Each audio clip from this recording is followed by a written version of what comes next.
नमस्कार, आपका स्वागत है। आज हम आपको सुनाने जा रहे हैं धनतेरस की कथा।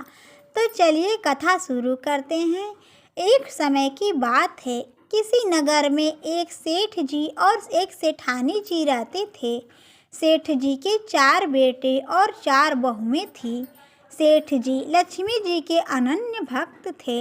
एक समय की बात है, सेठ जी से लक्ष्मी जी रूठ गईं और उनके घर से जाते जाते बोली, मैं जा रही हूँ और मेरी जगह नुकसान आ रहा है, तुम तैयार हो जाओ, लेकिन मैं तुम्हें अंतिम वेद जरूर देना चाहती हूँ, मांगो जो भी इच्छा हो।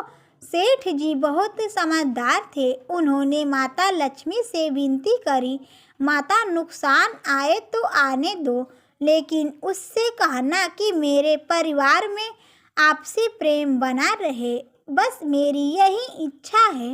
लक्ष्मी जी ने तथास्तु तो कहा और वह अंतर ध्यान हो गईं। कुछ दिनों के बाद सेठ जी की सबसे छोटी बहू खिचड़ी बना रही थी। उसने नमक आधी डाला और अन्य काम करने लगी। तब दूसरे लड़के की बहू आई और उसने भी बिना चखे खिचड़ी में नमक डाला और वहां से चली गई।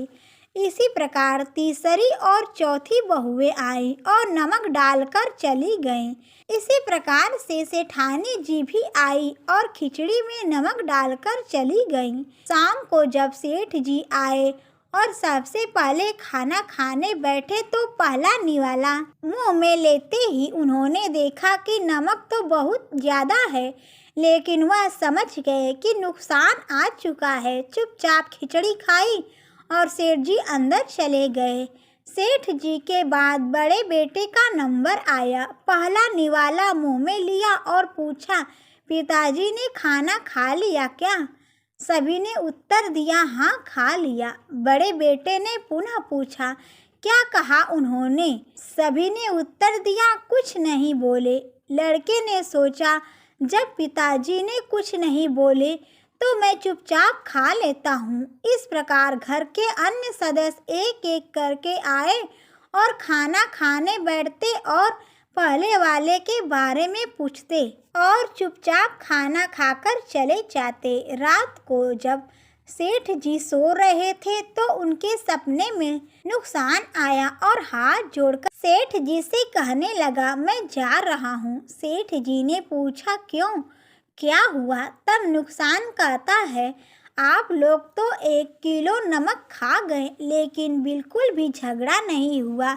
मेरा यहाँ कोई काम नहीं है। झगड़ा और कमजोरी हानि और नुकसान की पहचान है। जहाँ प्रेम है वहाँ लक्ष्मी जी का वास है।